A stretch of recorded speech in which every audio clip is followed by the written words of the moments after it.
Bienvenidos a Ecos de la Conjura en otro siglo. Un podcast desde el interior de la Conjura de los Cuerdos. Las jornadas de arte y salud mental en el Centro Cultural España Córdoba. A continuación, seguiremos los rastros y susurros de aquellos que desafiaron el orden de la cordura. Recorreremos las historias periféricas no hegemónicas del arte y navegaremos por libros, experiencias y muestras con invitados especiales. En otro siglo nos hacemos eco de la Conjura de los Cuerdos.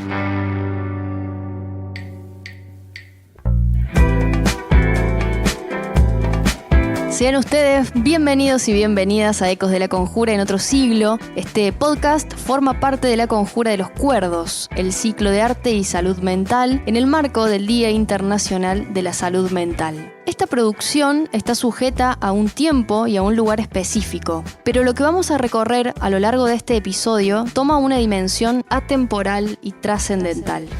¿Cómo es el vínculo entre el arte y la salud mental? ¿Qué entendemos por arte? ¿Qué entendemos por salud mental? ¿Qué lugar ocupa la locura y qué lugar la cordura? Entre la locura y el arte existe un halo misterioso que envuelve a poetas, escritores, pintores, dramaturgos, músicos, músicas. ¿Romantización de la locura? Tal vez. ¿Piedad, compasión, mitificación del artista? Quizás. No vamos a conducirnos de manera lineal. Vamos a abrir interrogantes, compartir experiencias artísticas y reflexionar con otros. Para cada uno de los episodios elegimos un espectro, una presencia, una figura que nos atraviesa como fantasmas hechos de verdad.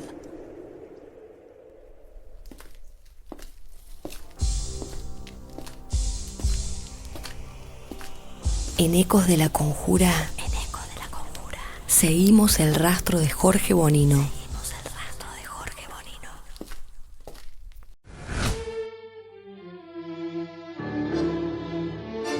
No podemos decir quién fue Jorge Bonino.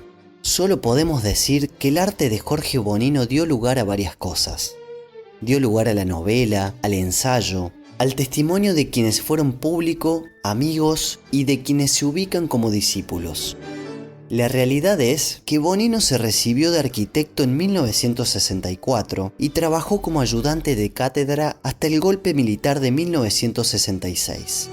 También trabajó en la Municipalidad de Córdoba como paisajista. En 1965 estrenó una obra en Córdoba que tituló Bonino aclara ciertas dudas. Luego viajó con ese espectáculo a Buenos Aires, al Instituto Torcuato Di Tella, y posteriormente viajó a Estados Unidos en 1967. Finalmente vivió algunos años en Europa. La realidad es, también, que en abril de 1990, Bonino se suicida después de alrededor de 3 años de internación en el Hospital Emilio Vidal Aval de la ciudad de Oliva, en Córdoba.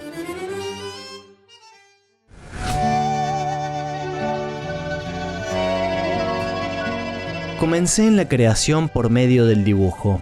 La primera manifestación del hombre es el dibujo. Pero luego fui a arquitectura, que es el punto donde se encuentra el dibujo con el espacio. Cuando me cansé de jugar con el espacio cerrado de la arquitectura, me dediqué a hacer jardines, que es trabajar con el espacio abierto.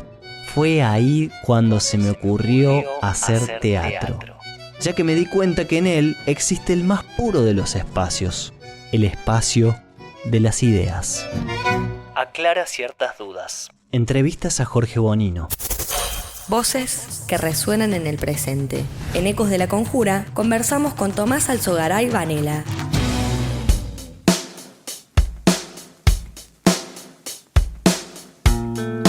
Tomás Alzogaray Vanela es artista plástico y escénico y gestor cultural con formación en la Universidad Nacional de Córdoba. Desde hace más de 20 años es docente en el ámbito de la salud mental y en poblaciones vulnerables. Fue codirector de la Fundación Pasos a la Obra durante 5 años y ha realizado exposiciones individuales y colectivas en Argentina, España, Ecuador y México, entre otros países. Bienvenido, Tomás, a Ecos de la Conjura en otro siglo. Muchas gracias. Un gusto tenerte por aquí, un gusto que formes parte de estas actividades en el marco del Día Internacional de la Salud Mental. Y quería empezar por consultarte respecto al conversatorio taller que vas a estar dando y tu perspectiva sobre la historia no hegemónica del arte. La pregunta es, ¿cómo se puede definir o describir la hegemonía en el arte y en contraposición, qué sería lo no hegemónico en el arte? Me parece que hay algo de esta idea que es también una provocación, ¿no? Es un título bastante provocativo, creo que principalmente eso funda su nombre. Y me parece que el arte es provocativo, o debería serlo. La historia del arte que nosotros conocemos en Occidente es una historia del arte con ciertos estándares de belleza y básicamente ligada a lo que mueve lo que conocemos como historia del arte, que es el mercado.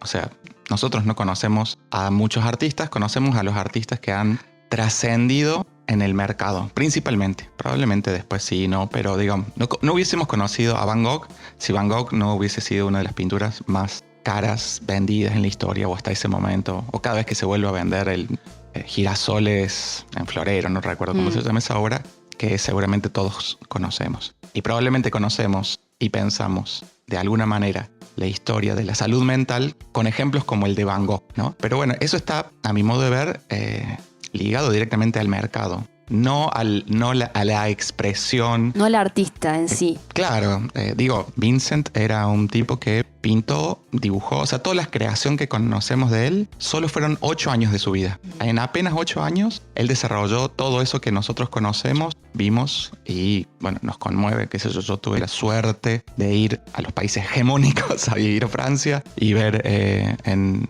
el d'Orsay, creo que es, el autorretrato azul de él y, bueno, nada, me conmoví realmente mirando esa obra. Pero creo que conocemos a los artistas y a las creaciones de las personas que triunfaron de alguna manera en el circuito, en el sistema. En el sistema, claro. No en vida, ¿no? Probablemente Van Gogh en vida no vendió muy poca obra y él no vivió de eso. Pero su obra se incrustó en el imaginario colectivo porque se validó en el sistema artístico, en la institución arte. Pensaba en ciertas tensiones, ¿no? Como quizás en el caso de Van Gogh, decías que la producción que le realizó durante 8 años de su vida, que también está atravesado por la salud mental, y las tensiones que se pueden generar entre los artistas y la industria, ¿no? Sí, no, hay un lugar... este caso sería un poco... Perdón que me detenga un poquito ahí. Está bien, no sé si llego a pensar el movimiento artístico como la industria. Está bien, es como una industria más amplia, la industria cultural, digamos. Sí, que también tiene que ver con los parámetros de legitimación y validación, sí, digamos, ¿no? Más allá del dinero en sí mismo, sino como del orden de lo simbólico. Uh-huh. Sí. Y en ese sentido, Tomás, tu experiencia, ¿no? Como trabajador del arte en contextos de trabajo en la salud mental, ¿cómo podemos ubicar ahí al arte, digamos? ¿Qué posibilita el lenguaje artístico? Me parece que el arte nos conforma a todos. O sea, todos nacemos y convivimos con el arte o convivimos con la poesía. Nuestros primeros encuentros con la cultura, cuando somos niños, se expresan a través del arte. A medida que vamos avanzando, vamos perdiendo ciertos impulsos artísticos, domesticando ciertas maneras de encontrarnos con el juego y nos vamos disciplinando, ¿no? Me parece que el arte, no solo en la salud mental, sino en todo caso, la salud mental de todas las personas que existimos y que somos parte de esta sociedad, estamos atravesados por el arte. Dentro de las instituciones de salud mental, que me parece que es el tema que nos convoca, me gusta dar como esta charla. O sea, sé que por ahí estas cosas que digo son como muy hilar demasiado finito, pero me parece que está bueno discutirlo y charlarlo desde ahí. Y justamente me parece que las manifestaciones artísticas, de todos los tipos de manifestaciones artísticas, no solo pensando que la plástica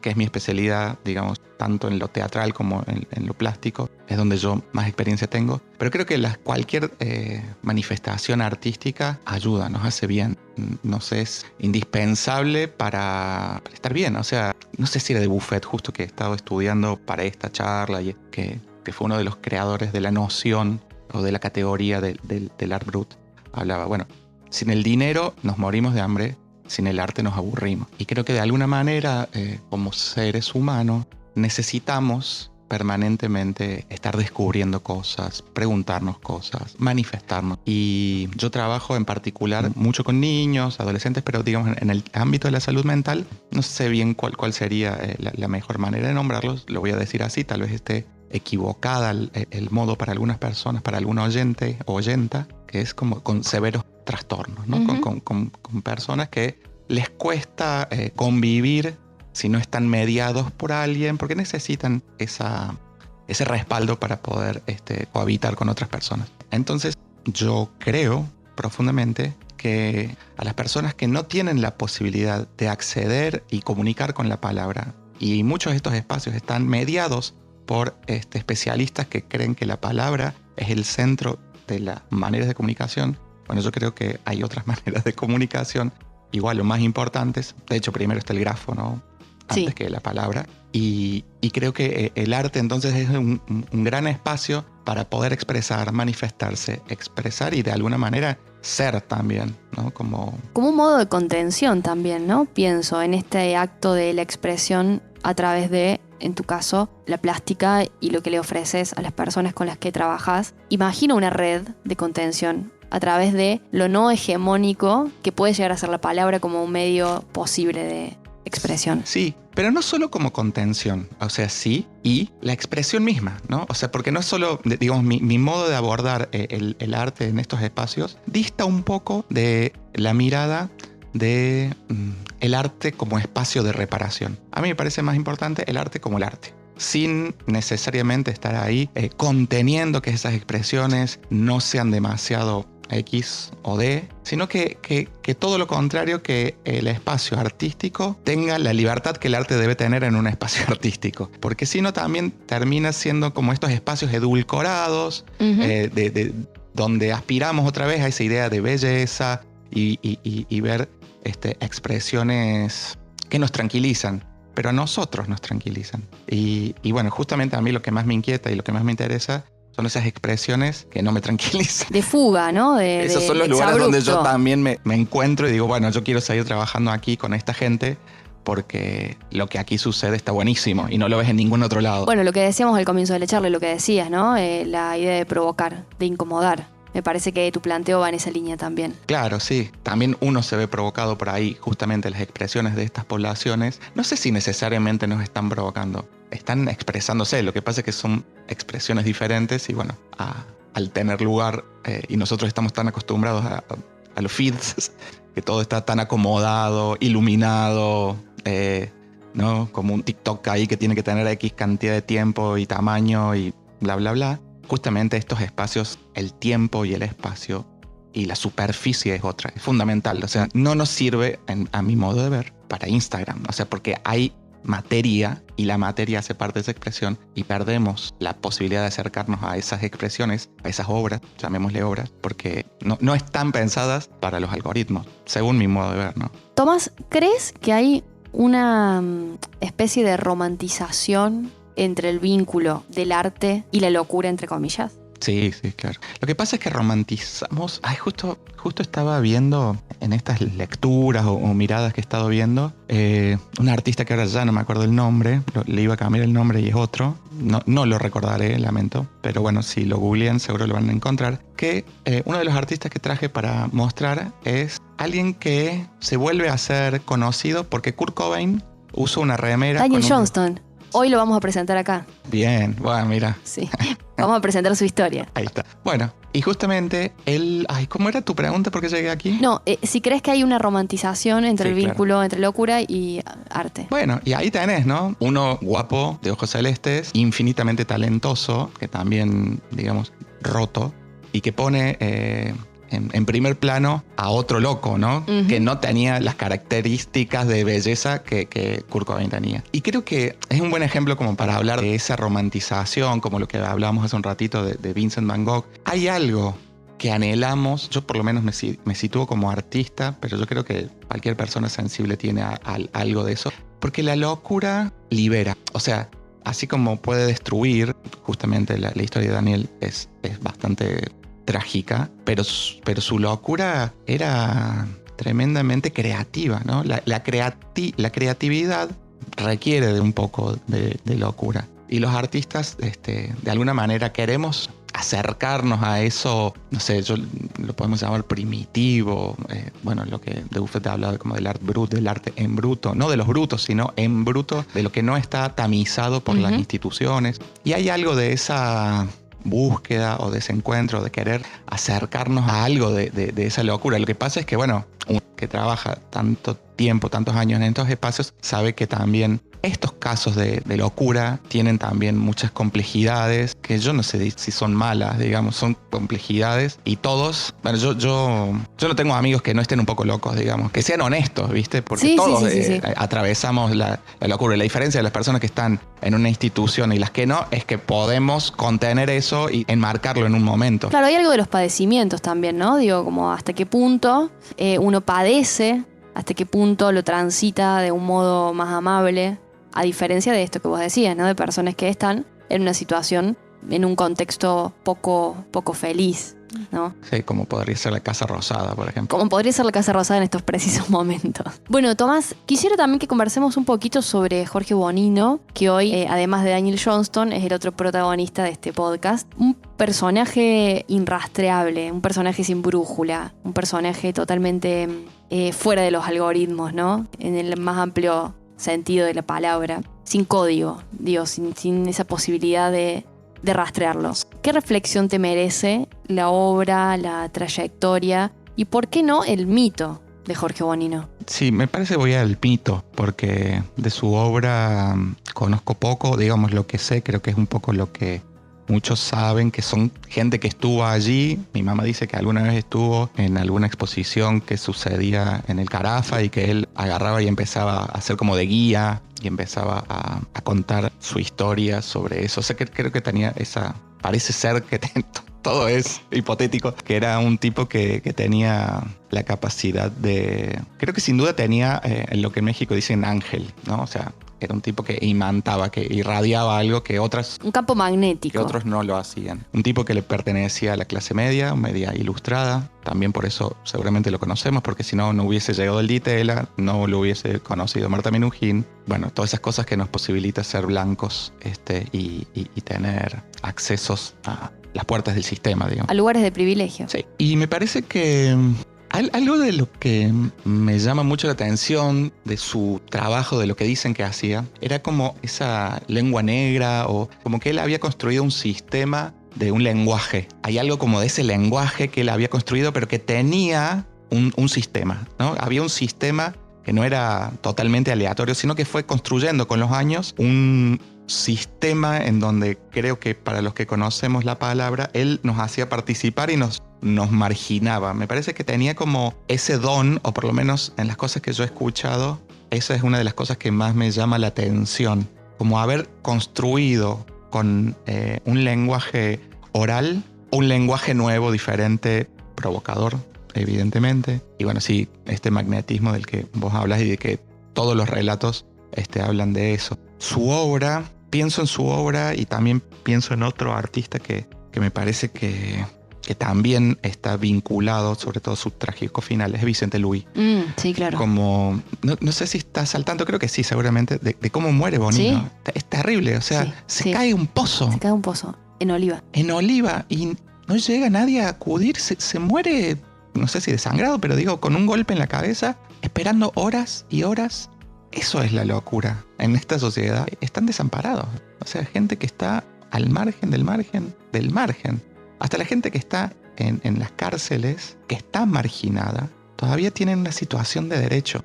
La gente que está en Oliva o instituciones parecidas, que está llena, no, hay pocas, y hay mucha gente que habita esos espacios, están por fuera. Cuando él estuvo al centro, Marta Minujín no hubiese dejado que él muriera así, que él tuviese ese golpe. Pero cuando él ya se alejó del ojo de Sauron, del arte, que todo lo cuida, lo respeta, lo valora y lo vende, muere de una manera terrible y súper joven, creo que tiene 49 años. Sí, muy joven.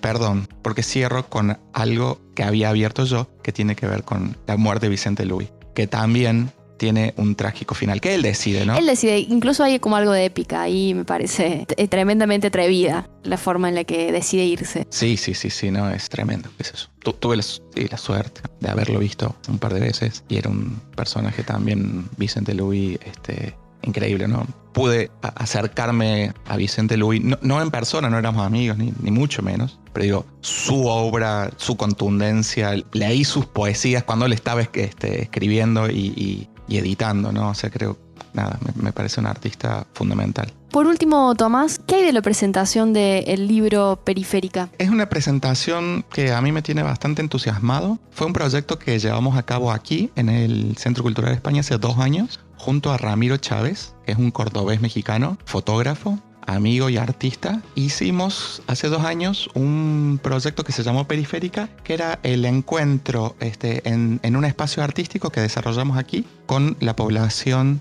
de jóvenes y niños en el ámbito de la salud mental. Participaron principalmente las personas de la Escuela El Puente, que es donde yo trabajo, y fue un proyecto muy bonito que tenía varias actividades y acciones. Una fue estos talleres que sucedieron aquí, otras eran visitas al Museo Genaro Pérez, y después algunas charlas y conversatorios que hicimos, y todo eso fue cronicado por Eloísa Oliva, que no va a poder venir mañana, pero sí va a venir Belkis Scalomieri, que para mí es una de las figuras como centrales del arte contemporáneo en Córdoba, que fue una de las fundadoras de Casa 13, y también va a estar Lucía Fuensalida, que es una psicóloga, amiga y compañera de trabajo. Son 2 mujeres que para mí son brillantes, así que nada, me alegro de que estar cerca de minas tan grosas, que además les llamé y que me dijeron, sí, de una voy, o sea, increíble. Tomás, muchas gracias por pasarte por Ecos de la Conjura en otro siglo y por esta conversación tan amena. Muchísimas gracias,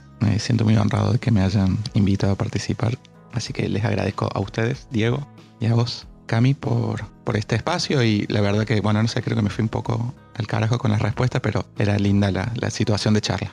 Estás escuchando Ecos de la Conjura en otro siglo, un podcast grabado en Radio Heterogénea, en el corazón del Centro Cultural España Córdoba.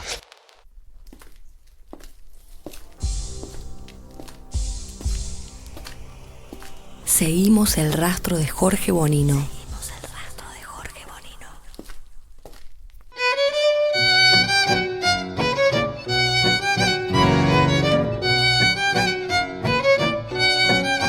Nadie sabe si lo que hago es en serio o en broma. Canto tangos, bossa nova o lo que se me ocurra. Lo que me interesa no es el estilo, sino la posibilidad creativa del sonido, que es prácticamente energía pura. No arquitectura, no paisaje, no dibujo, solo música. Esa onda sonora. El teatro tiene que ser un lugar que no se ajuste a ningún código y donde permanentemente sucedan cosas sorprendentes. Aclara ciertas dudas. Entrevistas a Jorge Bonino.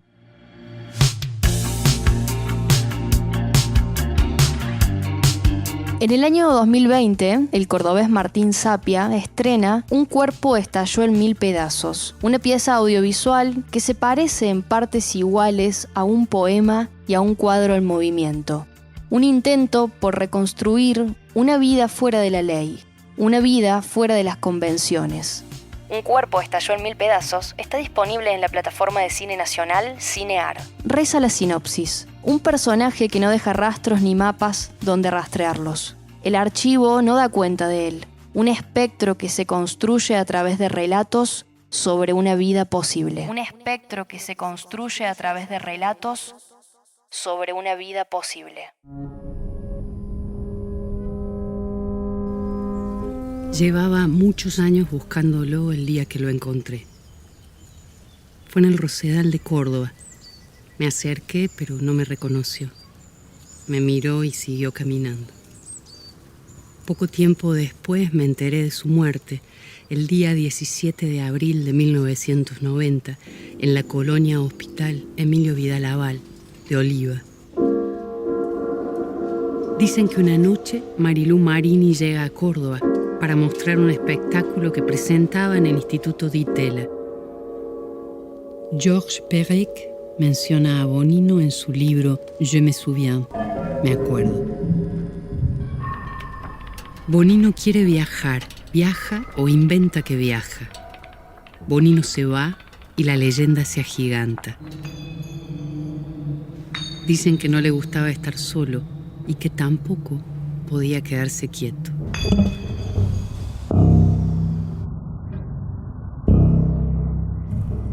Mameluco blanco, zapatillas blancas, pizarrón, tiza, un mapa y una valija. Le gusta hacer de maestro de ceremonias y de maestro de la humanidad.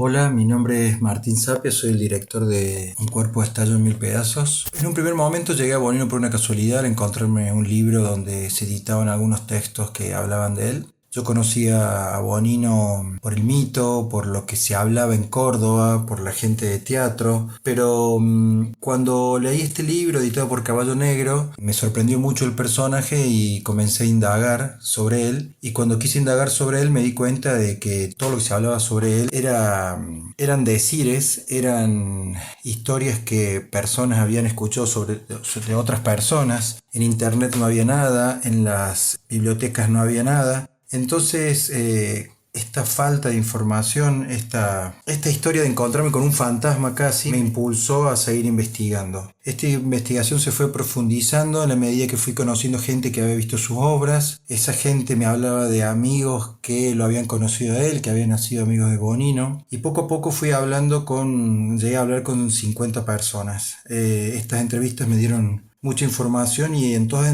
estas entrevistas seguí encontrando esto que hablé antes, la idea del fantasma, porque la mayoría de las narraciones, la mayoría de los relatos se basaban mucho en el mito, en la leyenda, en lo que otros decían que habían dicho. Esta idea de encontrar el fantasma, de construir un fantasma, fue lo que me fascinó, y sobre todo para llevarlo adelante en el lenguaje del cine. O sea, la idea de la construcción de un fantasma y de enfrentarte a un personaje que no tiene una historia legitimada, sino que tiene miles de historias posibles. Bueno, fue un elemento más que me impulsó para realizar una película.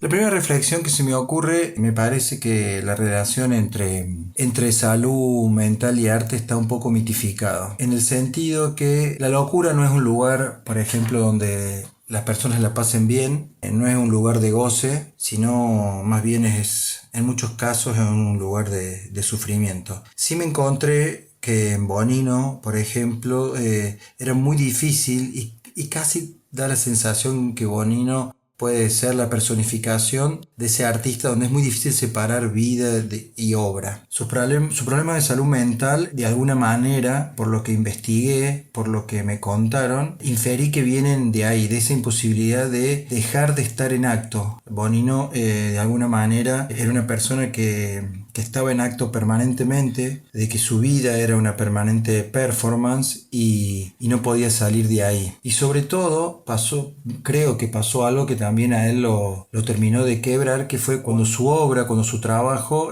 lo tuvo que formalizar, y esa formalización, si bien la pudo llevar a cabo, fue lo que terminó socavando su cabeza, digamos, de alguna manera. Creo que él siempre fue una persona que le gustaba jugar, de alguna manera él tenía alguna relación maravillosa con los niños y eran las personas que más le interesaban. Entonces esta profesionalización que tuvo que llevar adelante cuando se fue a Europa, cuando también estuvo en el Ditela, fue algo que de a poco le hizo un poco de daño. Estás escuchando Ecos de la Conjura en otro siglo, un podcast grabado en Radio Heterogénea, en el corazón del Centro Cultural España Córdoba. Voces que resuenan en el presente. En Ecos de la Conjura conversamos con Hernán Camoleto.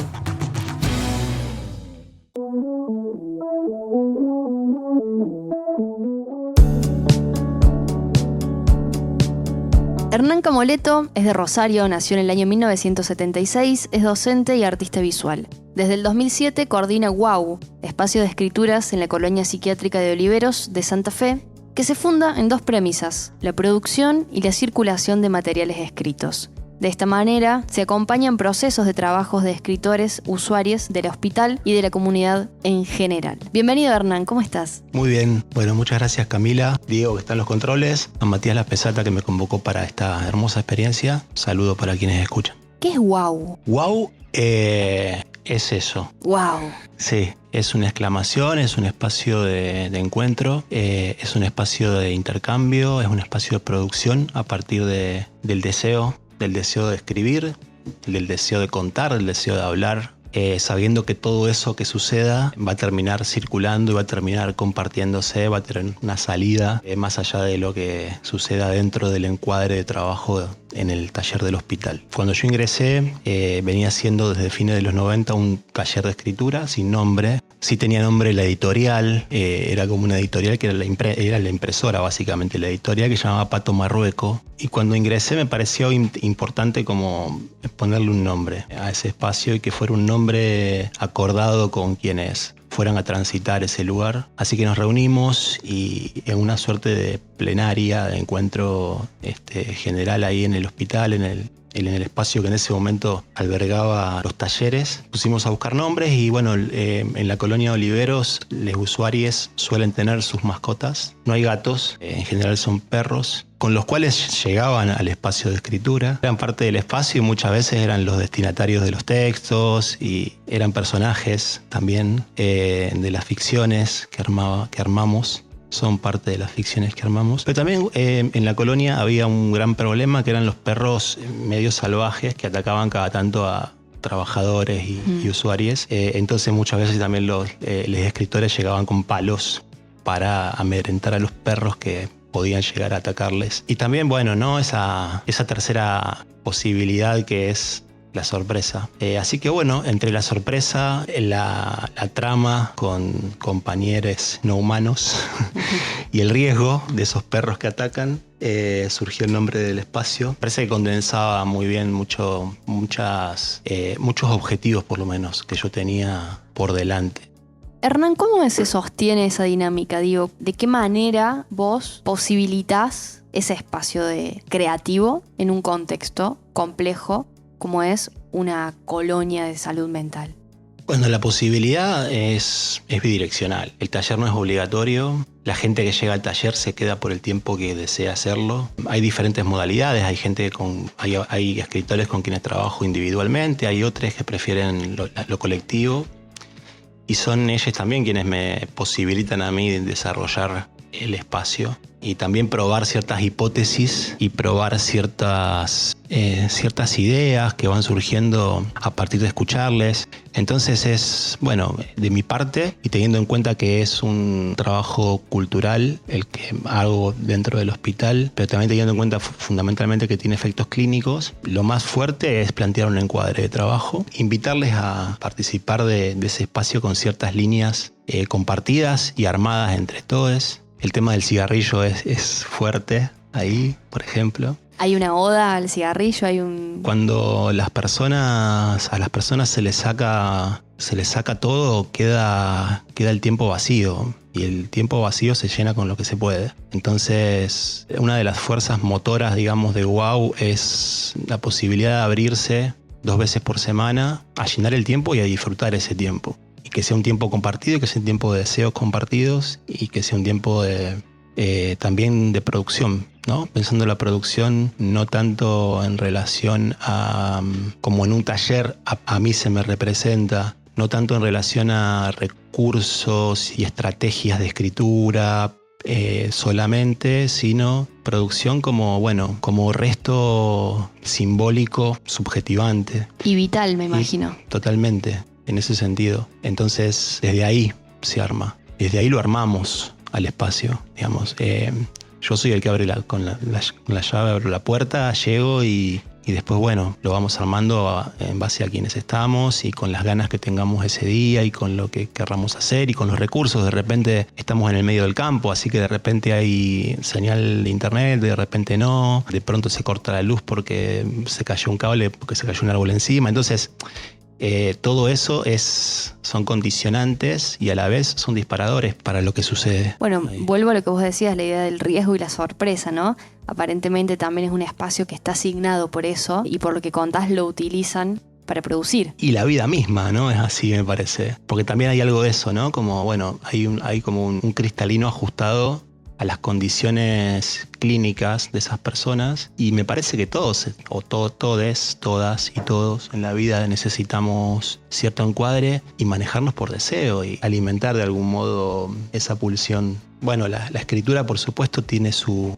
impulso, tiene sus rasgos, y eso aparece sin dudas en la producción que termina siendo escrita, pero que primero es una producción individual, una producción cruzada, contaminada con otras producciones, y que nace desde la importancia que creo que le da quien escribe a eso que va a escribir. Lo escriba motrizmente, digamos, lo pueda graficar sobre una hoja o no. Yo de hecho he trabajado con muchos usuarios que son analfabetos o analfabetos funcionales, y siempre hay alguien, yo o algún compañero, que oficia de escriba, ¿no? Que le presta la letra, le presta la grafía, digamos, a ese texto. Eso me parece también una cuestión importante, ¿no?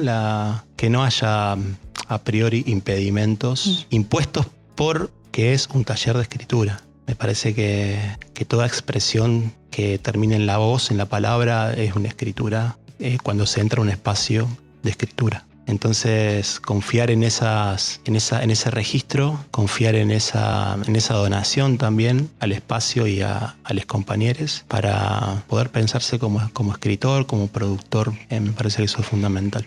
Otra de las partes o de las premisas que tiene WOW, este espacio de escrituras en la colonia psiquiátrica de Oliveros en Santa Fe, donde vos trabajás y coordinás, es la circulación de esos materiales escritos. Me interesa detenerme aquí porque lo que hablábamos también con Tomás, esta idea de la validación, legitimación, ¿no?, simbólica del arte, qué es arte, qué no es arte, qué es lo lindo, qué es lo feo, qué es lo que está bien, lo que está mal. Bueno, y la apuesta por poner a circular estos materiales no me parece algo menor. ¿Cómo lo piensan ustedes a esa circulación? Es un caso a caso, un día a día, un proyecto a proyecto. Bueno, los modos fueron varios y no siempre tuvo que ver con la edición. Yo al año de haber empezado a coordinar, en 2008, empecé con un proyecto que fueron las tertulias literarias. Entonces se hicieron 4, se hicieron 2 en Rosario, una en un centro cultural, otra en un bar en el marco de un festival de salud mental, otra en Venado Tuerto, otra en Oliveros, y era invitar a escritores de WOW y a escritores locales de Rosario, de Venado Tuerto, de Oliveros, a compartir una mesa de lectura y a compartir sus textos, y también a preguntar sobre los procesos que tienen que ver con la escritura y también con los modos de circulación, con lo editorial, porque bueno, todas esas preguntas venían a mí y yo no tenía todas las respuestas, ni tampoco tenía por qué tenerlas, ni quería que fueran las únicas respuestas que recibieran. Armar una red, aunque fuera por esas 5 o 6 horas que durara la experiencia, ¿no? Tampoco un sistema tiene por qué durar una X cantidad de tiempo, ¿no? 5 o 6 horas, o 2 o 1 o media hora intercambiando desde un lugar de producción y de buena fe y con intenciones reales, digamos, y con preguntas concretas y con respuestas a partir de la experiencia singular y propia, es un espacio hermoso.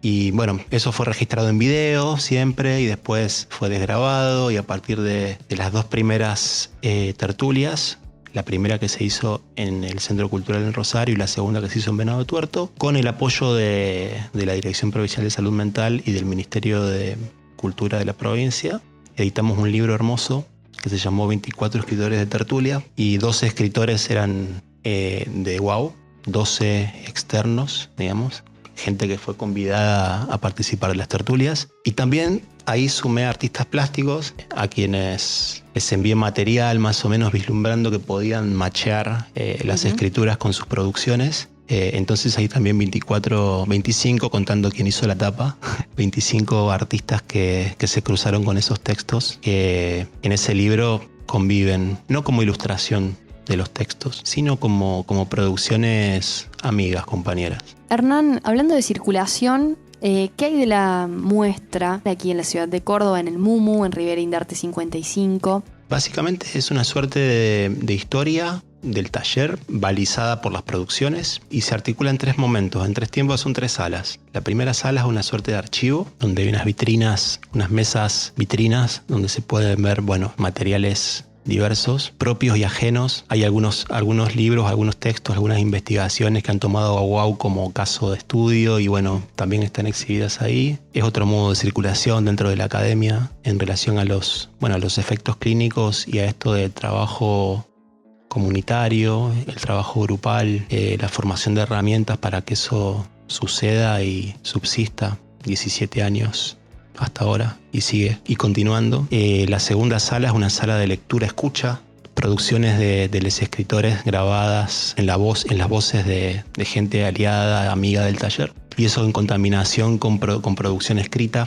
que va a estar ahí impresa para disfrutar de unos puffs muy cómodos y unos sillones muy lindos que pusimos para que puedan quedarse y tomarse el tiempo de hojear esas escrituras. Y el tercer momento es un momento que se va a completar en noviembre, es una especie de sala-taller. Lanzar hipótesis, pensar, preguntarnos, intercambiar a partir de la producción de Aníbal Brizuela, que también fue escritor y artista visual, cuyos dibujos que él llamaba escritos, nunca habló de dibujos, hablaba siempre de escritos, se podrían considerar como, ahí en una zona anfibia, indefinida, entre la plástica, la escritura, la poesía. Entonces es un caso bastante singular y junto con otro material que es Soy Deseo, que es un audiovisual, un video minuto que hicimos para un festival que ganamos, lo digo con mucho orgullo. Sé que esto va a quedar grabado y lo vamos a escuchar con los compañeros en el espacio del taller, así que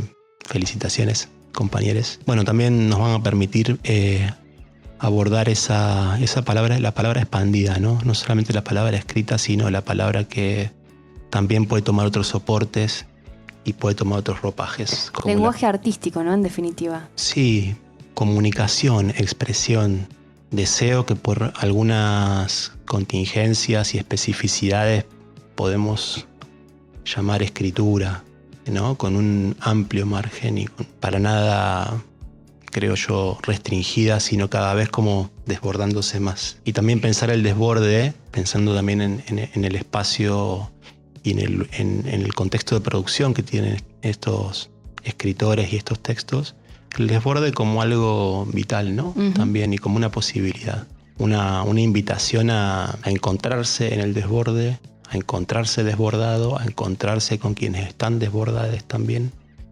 y la posibilidad de que eso, lejos de ser un caos, sea una fiesta. Hernán, cierro con eso. Lejos de ser un caos, que sea una fiesta. Hermoso, muchas gracias. A ustedes, muchísimas gracias.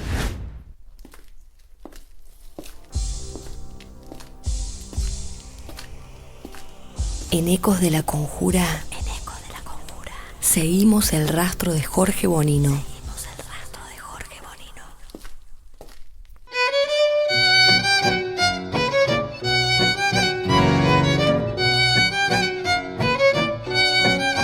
El teatro fue socavando mi subjetividad. Yo sentía el peso enorme de la responsabilidad de estar arriba del escenario, o abajo como tantas veces hacía, pero teniendo que dar respuestas, teniendo que contener irremediablemente ese grupo de infelices que me iba a ver por las noches. El dolor de existir llegaba a agudizarse tanto que a mí me ponía muy loco, y sentía con toda intensidad una brecha infranqueable entre mi vida real y lo que yo representaba, que era la vida real puesta en escena, pero para ser mirada, vivida y sentida con otros. Era el dolor de existir mío y de los otros. Algunas noches podía percibir como propia la angustia de cada uno de los que estaban allí.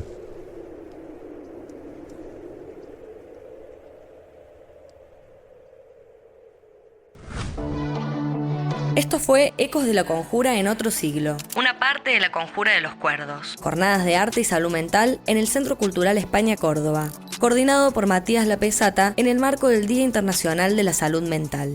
La salud mental es un derecho humano universal. Producción general, Otro Siglo. Conducción, Camila Argüello. Operación técnica, edición y montaje, Diego Hernández. Voces en off, Catalina Caramuti y Diego Hernández.